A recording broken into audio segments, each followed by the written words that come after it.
Hey guys, how are you? My name is Rochelle and welcome back to another video.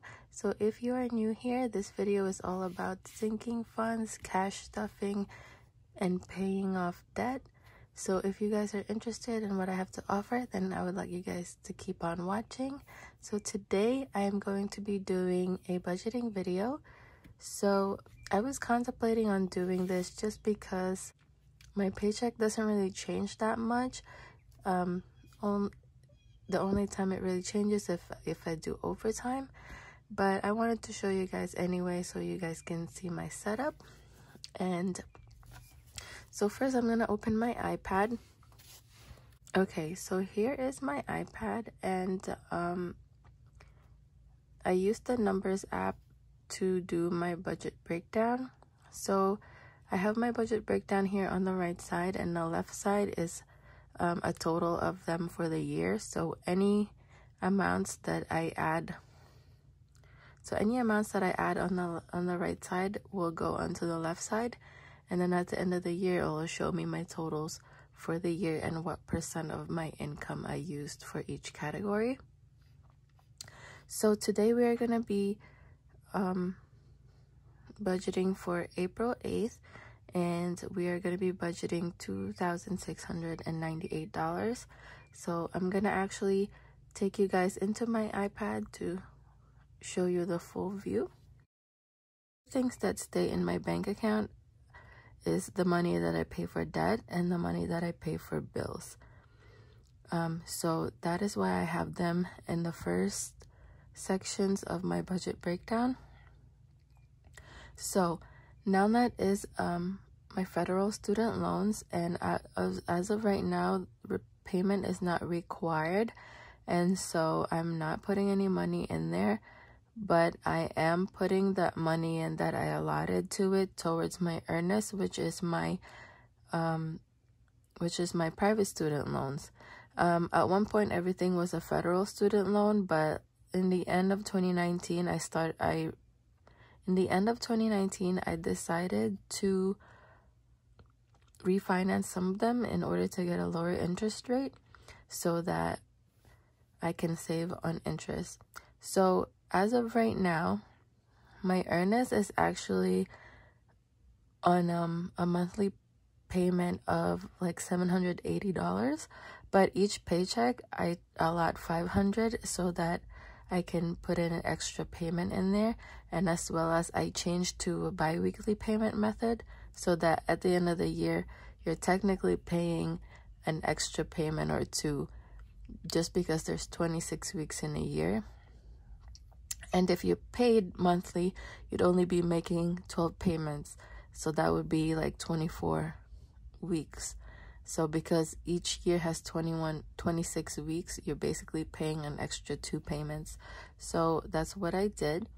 So instead of putting the 100 in NowNet, I am putting it on earnest. So my earnest is actually going to get $600 instead of the expected $500. And this one is getting nothing. Okay, my CC, this is a credit card. I am consumer debt free, but what I did was one of my credit cards, which is Citibank, was offering me a free balance transfer, or you can get the money into your bank. So what I did was I took I believe it was $4,000, and I took that and made a lump payment into my earnest in order to save me on more interest. But also the thing is, this credit card is 0% interest for a year. So as long as I'm able to pay the full balance by November, it should be I shouldn't have to pay for any fees. So that's why I allot $200 each paycheck for that. Okay, next up, bills.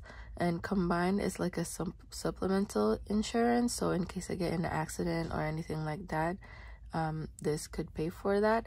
And also if I'm out of work for a certain amount of time. So combined, it gets $10 that stays in my bank account. My car payment is also staying in my bank account, and that I allot $250 each paycheck. My phone bill, I allot $40. It's actually $76 a month, so it should be like $38, but I just put extra anyway, and whatever extra just stays in as my buffer. And then the last thing is tolls. I live in New York, and I work in New York City, so I pay for a lot of tolls each month, so I allot $90 for that. Okay, next thing in this section is my Roth IRA. I put this in between variable and bills just because I want to treat it as a bill so that I don't make excuses to not contribute to it. This is one of the things that is very important to me. I also have my retirement at work, but I do this because this would be tax-free once it's time for me to retire. So this one I put $250 each paychecks, and that meets the $6,000 limit for the year. So okay, so now that we've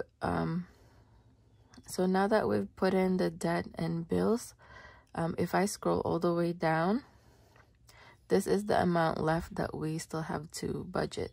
So right now we have $1,258 to budget. So let's go back up, and now let's go through our variable expenses. So if you haven't seen any of my videos, I do budget $75 per paycheck for food, and this is just money that I spend whenever I'm at work and I need to grab dinner or breakfast or coffee or anything. $25 goes into dining usually, and this is for like if I go eat out, or me and my family decide to have takeout one day. This is what that money is for. But usually I put in $25, but this month we're actually going to increase it just because I know I want to take my daughter to the mall to buy spring clothes. And so I know we'll be eating at the mall that day, and some other things I have to do this month. So this one is going to get $50 this paycheck. For my flex always gets $10, and that's just if I go over budget somewhere, then this would cover for that. Or if there's something that I have to get that is unplanned, then this would cover for that as well. Next is my fun envelope, and fun usually gets $15, and we'll keep it at that for this paycheck. For gas prices have gone up. I had to put gas in my car the other day, and I usually fill up with like $32, but each time, the past 2 times that I've filled up, it went up to like $38 to $40 to fill up my tank. So I'm actually going to increase this to $120 this paycheck. Grocery, I'm also going to increase just because I know I'm going to go to BJ's this month to get meats and snacks and things. I usually buy my daughter snacks in BJ's so I can get the bulk and also meats. So this month I'm going to increase this to $150 per paycheck. Next is my mom, and my mom I budget $250 each paycheck, and then at the end of the month I give that to her. And spa, I budget $50. I do get a massage every month, because if you don't know, I am a nurse, and just being a nurse, there is a lot involved as far as like body mechanics and things. So I try to get a massage every month, and so I budget $50 for that. And I think that's it for our variables. Okay, now if we scroll all the way down again, we are now left with $538 to budget. So now we are up to my sinking funds. And so for sinking funds, I budget $5 for tax, because this is for paying my tax prep person during taxes. I always seem to forget about this expense, so I'm just putting $5 each paycheck for that. SF is State Farm. That's my car insurance. I do pay my car insurance every 6 months. 6 months instead of monthly. So I just save up for this, and this one I put $75 each paycheck. Next is JB Day, which is my daughter's birthday, and this is currently fully funded, so I don't have to put any money in that. Okay. School is also fully funded, so I don't put anything in there. For my nurse envelope, I'm budgeting $15, and this usually covers for anything nursing wise I have to get, like scrubs or equipment, like pen lights or anything like that. And also this is also for paying for my malpractice insurance every year. Next is my birthday, and I budget $20 for that. And then Christmas, if you guys don't know, for Christmas I had it fully funded, but I decided to take that money out and put it as a lump payment to my private student loan, just because I want to really concentrate on paying down that loan and then start saving for a house. So now I'm starting to save for Christmas again, and instead of $20, which would have been what I started with if I started this in January, but now we're starting a little bit late, so I'm putting in $30. For my car, I'm also putting in $30, and this would be for any maintenance, car wash, anything for my car that I need. Okay, clothing, I'm also going to budget $30. I'm going to take my daughter shopping this month for spring clothes, so that's what that's going to be for. Gifts is still fully funded, so I'm not putting any money there. Health is getting $30, and that's for any co-pays, any vitamins, anything that I need to pay for health-wise.